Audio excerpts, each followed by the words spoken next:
Oylik to'lov 2 million 800 mingdan mana shunaqa bahaybat mashinani 3 yilgacha foizlarsiz o'z nomimizga qaysi avtosalon chiqarib beradi?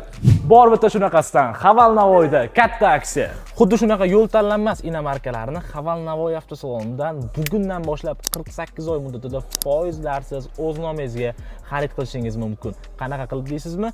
Keling tartiblarini ko'rib chiqamiz. Boshlang'ich to'lov sizdan 30% talab qilinsa 18 oy muddatida, agarda 50% qo'ysangiz 30 oy muddatda va 50% dan yuqori qo'ysangiz 36 oy, 48 oygacha 0% dan o'z nomingizga xarid qilishingiz mumkin. Eng muhimi, oylik to'lovlari 2 million 800 ming so'mdan avtomat pozitsiyalarni ham Haval Navoiydan chiqarib olib ketsanglar bo'ladi. Bu hali hammasi emas. Haval Navoiyda 20-dan 26-aprelgacha chegarasiz drive dasturi ishlamoqda. Ushbu kunlarda siz avtosalonga kelib, avtomobillarni foizlarsiz рассрочкада, undan tashqari juda qimmatbaho sovg'alarga ega bo'lishingiz mumkin. Barchangizni Navoiy shahar Me'morlar ko'chasi 3-uyda joylashgan Haval Navoiyda kutib qolamiz. Batafsil grafik va ma'lumotlar sizga qiziq bo'lsa, kommentariyada plyus belgisini qoldiring yoki ushbu raqamlarga aloqaga chiqing.